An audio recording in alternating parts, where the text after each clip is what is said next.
Today I will recommend the book One Thing, uh, The Surprising Simple Truth Behind Extraordinary Results by Gary Keller with J. So the topic is about focus.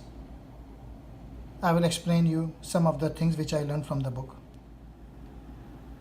It's realizing that extraordinary results are directly determined by how narrow you can make your focus. We are unaware that big success comes in life when we do a few things well. Success is built sequentially, it is one thing at a time.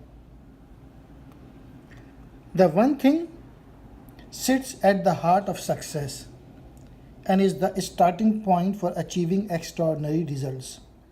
Multitasking is merely the opportunity to screw up more than